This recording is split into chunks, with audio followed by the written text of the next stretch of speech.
My name is Haya. I'm a fourth year medical student here to talk to you about how to present on internal medicine boards and really across all rotations. A few things. First, I'm going to be talking pretty fast just because I don't want this video to be super long because I always have 1,000,004 things to say in just a little tiny bit of time. So I'm going to talk a little fast, bear with me. The other thing I wanted to point out that these are going to be tips that I've learned throughout my third year and fourth year rotations, and this is what I think is the best way to present. However, every attending is going to have their own style. Some attendings are going to want it so detailed that it's annoying, and other attendings are going to want it so brief to the point that you end up feeling like I didn't say everything about my patient that I really wanted to say. So it's all going to depend, but these tips and tricks are going to be the majority of presentations that I've found is most reliable when communicating to team members about your patient, okay? So So starting off, I want to visit the goal, the purpose of presenting on rounds. So I just want to reflect on the first time I was on IM, my first day. I was so nervous to present my patient that I didn't even present my patient, and I was supposed to. It was my resident that picked up the patient and presented for me because I was just that nervous and shy. Like, I just didn't know what to do. I was shaky. Which is odd. If you know me, that's pretty odd for me to even share, but it's true. So that's what happened. But then I started thinking, like, why am I so nervous? What is the point of presenting this patient? And the point, your goal is to advocate for your patient. You are going to present for your patient, meaning I know you're sitting there like, I want to say what the attending wants to hear. I want to perfect this presentation. I. But in reality, when you look at the big picture, it has nothing to do with you. It's all about the patient. Like, picture if this was your family member. And imagine a student going to see him, or a resident, and coming to present to the attending. I guarantee you're going to want the best person to present that patient in the best way, because this is going to influence the management and the plan later on. So think of it that way. Think of it where you're grateful to be in such a position that you get to speak about your patient.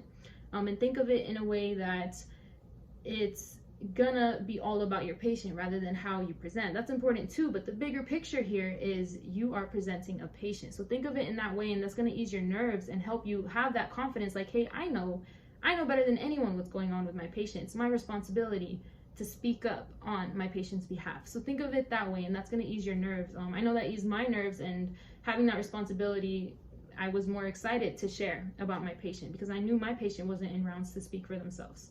So hopefully that helps. Okay. Another thing is, yes, technically you need to know everything about your patient, history-wise, months ago, years ago, today, everything that happened, the interventions in the ED, in the wards, what surgery did. Yeah, like, aim to know everything. You're not going to know everything, but when you aim high enough, you'll achieve the most. But you don't need to say everything. Okay, so you're expected to know the most about your patients, but you don't have to say everything that you know. But when questions are asked, that's when you can bring that up. But aim high. I know you can't know everything, obviously, but when you aim to know everything, you'll reach the max that you can know about your patient, okay? The other thing I want to point out is you guys are all familiar with the order of presentations. It's, chief complaint, history, vitals, physical, labs, imaging, assessment plan. And it's in that order for a reason. Like, this isn't random, okay? And this will help you because one of the biggest things with presentations is organization, and people kind of jump around, and I think part of the reason why they do that is because they don't recognize the importance of going in order. Like, what's the point anyway? Like, so what? I do physical, let me just go back to the vitals. But there's a reason why it's like that. First of all, this is the order of information you receive as a physician, resident, medical student when you go see a patient. The first thing you're going to do if the patient's awake is speak to the patient. This is going to help you, especially in acute care settings, direct what to do in order to ensure that this patient life is safe, okay? So the history, what you hear from the patient is the first thing you're gonna get when you open up this patient case. The second thing is the vitals, okay? And the vitals, the second thing, information you receive, but they're also important because if this patient is like hypotensive or bradycardic or like things that are really threatening his life, you're not gonna wait for a physical exam, labs, imaging. Like, no, that right there is a stop and you need to intervene now. So they're in order for a reason. After that is your physical exam. Your labs and imaging don't come instantly, they come with some time. So they are in order for a reason. So recognize that and you'll understand why it's best to organize it that way. It comes into play in acute care settings. It comes into play when you're trying to figure out what to do and whether you need to intervene now or later. So that's why it's in the order it is, okay? Because it's the order that you receive information and the order that will determine the urgency of the patient case, okay? Cool.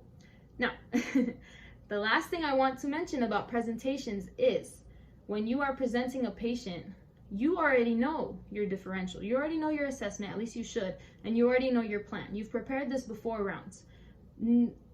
It's almost like no one else does. So when you begin to present your history and then your vitals in the exam, you need to present it in a way that when you get to the assessment and plan, everybody's like, oh, okay, like I get it. Like that's where you were going. Even when you're talking through the history, vitals, whatever, as you're getting there, people are already trying to understand where you're going with this and the differential that you're going to come up with, you know, so you know ahead of time. This is important because let's go ahead and start with the history. So of course you have your one-liner, which is your age, your name, age, gender, and past medical history presented with admitted for, okay? It's going to be like in that order. But because you know what your differential and your plan is, you can know what to include in the past medical history.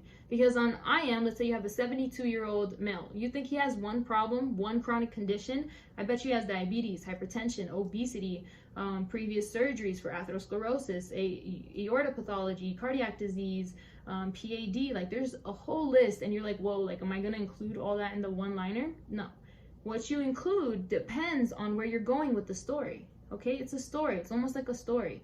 So if what you think is cardiac etiology of why this patient is presenting, make sure you mention all the past medical history related to the heart, okay, or to the lungs, things that are related to that. Like you may not need to mention cataract surgery.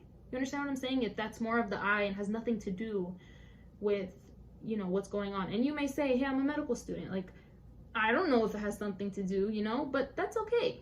I had the wrong mindset as a third year in the very, very beginning. I thought like, I need to present every single detail to my attending because who am I to interpret it? Who am I to make this story and lead my attending to a differential and plan when they're better at doing that? I don't want to miss something out and they trust me on my differential and I'm like, whoa, like I interpreted everything wrong. That's a wrong mindset because in reality, the attending has an eye on everything. Okay, so you don't have to worry about that. Like at all. You can have the confidence to be wrong, okay? As a medical student, you can have the confidence to be wrong and take advantage of that because I don't think, you know, as a fourth year, I think this is my last chance to be like wrong and be confident about it, you know? And then as a resident, it becomes a little bit more serious. So have that confidence to be wrong. It's okay, like interpret it, that's fine. If you're wrong at the end, the attending has an eye on everything and he or she will correct your interpretation, okay? So, all right. So don't be afraid to interpret, to put in the history what you want and what you feel is pertinent to when you get to your differential and plan, okay? So there, start with the history. You know, you guys probably all know this, like if it's pain, then tell me the quality, radiation, la da da da da, okay? Associated symptoms. So just do your history as you normally would. You guys are all well trained on that. The next part is your vitals. Something I want to point out is, at least for me, I don't think it's really necessary to be like heart rate of 116. Tell me tachycardic. And more so than that, let's get to the BP. Let's say you see that the BP, the patient's hypertensive. He's like 150s over 90s and all of a sudden 180s over 100, you know, diastolic. Instead of telling me these numbers, instead give me a range. You could say hypertensive, peak systolic, la da da, or range systolic 140 to 200. Like that's a lot better than just giving me a number because the body varies, vitals vary, examination varies, everything varies. So it's not useful to give like that, you know, one-time vital. Like you need to give me a range and interpret it. Tell me tachycardic, say hypertensive, and the range. That's gonna help a lot more, okay? Okay, sorry, I got cut off because my phone has this much storage. But I just deleted some stuff. Okay, here we go. So we just finished talking about vitals and I was emphasizing how it's important to not give one-time values, but instead to interpret using medical terminology and also give ranges because that overall provides a lot more information than just, you know, a one-time value. I mean, patient could have been in pain and that's why you have a bump in systolic blood pressure, but the range is more important, okay? Moving on to physical examination. This is also, there's so much you can examine, so much you can say, but make it pertinent to your case. Like if you think this is cardiac etiology or that's where what you want to rule out or rule in, then go ahead and mention, was there JVD? Are there murmurs? Is there peripheral edema?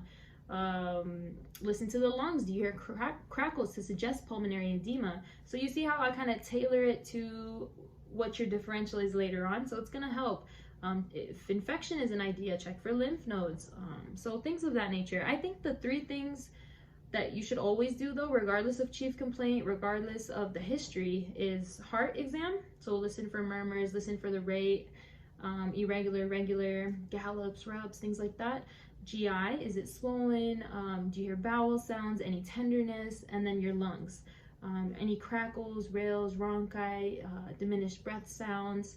And the other one too that is really going to come from observation is neuro. Are they altered? Are they oriented? Do they move all extremities? Do they hear well, talk well?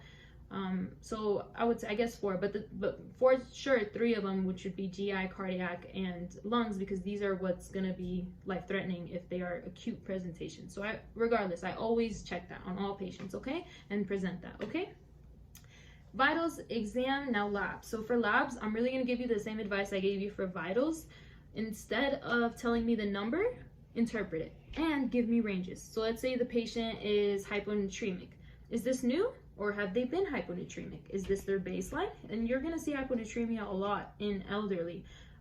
So it's important to do that. Or let's say the creatinine is 1.8.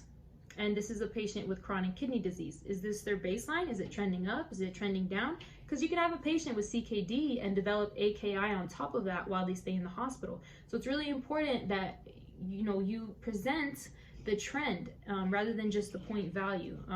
Sometimes you can present the point value like lactic acid or ESR, CRP, but even those markers, you're gonna trend to see whether they're going up or going down. And believe me, this really, really affects what you decide to do in the management and plan, okay? So remember to interpret for yourself and give that range, give that trend, okay? Perfect. And then you have imaging, new imaging. So whatever was done in the ED that was already presented in the past, you don't have to restate it unless it becomes pertinent again, or if it's a new attending, new senior, new team. Otherwise, tell us the new imaging, new things that we're following, like if we're getting chest x-rays daily because this person has a chest tube or had a history of pneumothorax and we're seeing if it's stable or not. So present that, and usually there will be an interpretation by radiology, okay? Afterwards is your assessment and plan, which is the best part. So for assessment, I think it's important to give that one-liner, again, to kind of revisit what we're talking about, since we just mentioned all this information, which is going to be age, gender, past medical history of, presented with, admitted for, or managing, with blah, blah, blah. And you're going to get better with this with time, with practice. There's no like one set template, but generally that's like an okay template to start with, okay? And the important thing for assessment is we want to know as a team, is this patient stable? Is this patient worsening? Is this patient clinically improving? This is important. Like, you could forget so much about the assessment, but don't forget this part, because that's the whole point of the assessment. Like, is this patient okay? Is this patient toxic? Do I need to intervene now? So tell me, stable, which means stable doesn't mean perfect. Stable doesn't mean cured. Stable just means they're not better or worse. That's all it means. So are they stable? Are they worse? Are they better? Okay, and this is very much going to affect the plan, okay? So tell me that. And then in your assessment too is where you're going to come up with your differential. And a little bit of reasoning behind your differential. So, like cardiac etiology differential, myocardial infarction, pericarditis, myocarditis, pericardial effusion. Come up with your differential based on the presentation, or if you think it's pulmonary hypertension causing cor pulmonale, whatever it is. I talk about the heart because I love the heart. Anyway, so this is where you're going to present your differential. Again, I want to tell you to be confident, but in reality, I understand that it's not easy to just be confident when you have limited knowledge and you're starting to learn. But it's okay if you're nervous. It's okay if you're wrong. The point is that you're trying. The point is you didn't just get this out of nowhere. You really put one and one together and came up with this diagnosis, and you can back it up. That's what's important. You can be completely wrong, and that's okay. But the fact that you thought, the thought process is what counts, okay? So again, this is where you tell me about the stability of the patient and the differential. Now your plan. Your plan is going to be... Okay, sorry, last interruption. But we just finished talking about assessment. I did want to say one more thing, that when you come up with your differential, I know I was saying to back it up, use reasoning, But this reasoning can be, derived from any part of your presentation. Like your whole presentation is a bunch of clues that get you to this point. So you can say something from the history. If one of your differentials is shock, you can mention that the patient's hypotensive. Mention things like CHF. Mention the JVD to back up your reasoning. The labs or the imaging. You can put all that together, all these little clues as reasoning. That's where that should come from. Okay. Now moving on to the plan. This is where you're going to rule in and rule out some of your differential diagnoses that you listed, and also where you're going to start managing with medications, okay? And also consults. So you want to organize this based on problem. So you can either, organize it by your top diagnosis that you think it is, or if you really don't know what's going on, you could just say chest pain, versus myocardial infarction if you know that this is most likely what it is, okay? So it just depends, but you're gonna do it by problem, by priority. What's the priority? More like urgency, because a lot of these patients have chronic conditions like diabetes, hypertension that aren't really gonna go on top. Those are more on the bottom part of your planned problem list, okay? And like hypothyroidism, that's gonna be more on the bottom if it's not urgent to what brings them to the hospital right now, okay? Unless it's like hypertensive urgency, emergency, then of course that's going to go on top. So that's how you're going to organize it. And for each one, you're going to come up with diagnostics to rule that in, confirm your diagnosis of myocardial infarction, prepare the cath lab, cardiology consult, ECG, or rule out some other things like pericarditis. Let's trend inflammatory markers, okay? Let's get an echo, okay? And then this is when you're going to start medications. Pain control, PRN or scheduled, let's do this. Or my patient hasn't ate in a few days, feels really sick, let's start them on maintenance IV fluids to, rehydrate. So this is where you're going to list all that, and this is where you're going to mention, I see the creatinine is trending up, or it's really high, I'm not sure what's going on, let's get nephro on board, let's request a nephrology consult, okay? And this is also when you're seeing your patient day by day and you start getting these consults, you can include their recommendations as part of the plan, as per nephro recommended, and this will go in your plan, okay? So the big key things is by problem, either by the diagnosis that you think is most likely, or by the symptom if you really don't know what's going on, and the chronic conditions that may not be so related to the acute care that you want to give, what brings them to the hospital, can be more on the bottom list, okay? And then this is where you're going to mention things to rule in, to rule out in terms of diagnostics and consults, and this is also where you will include your medications and what you want to start doing, okay? So I hope that was helpful. I think I covered a lot of information, I know, but yeah, I hope that was helpful. I hope that empowered you, gave you a sense of confidence, because I truly believe that every time you present, every time you practice, you're only going to get better and better and better. And I think it's really important too to appreciate the fact that each attending has their own style, each senior has their own style. People like to hear presentations in a different way, present it in a different way. A lot of times it depends on your rotation, it depends on the patient case, and really enjoy that, because that's going to lead you to figure out what you like and what you don't like, and have your own way of presenting and how you like to be presented too, which is kind of at the point where I'm at, So I think it's really important for you to take advantage of the different styles and see what you like versus what you don't like, because at the end of the day, it's all about presenting your patient well, and each patient is different, so it's okay that there's variations in how you present, okay? There's no exact template for this. But yeah, I hope that helps. I hope you guys enjoy your rotations. I hope you guys enjoy wards. It's going to be challenging, but it's going to be lots of fun, and I really appreciate you taking the time to listen to me and my advice. And yeah, I wish you guys well. Thank you so much.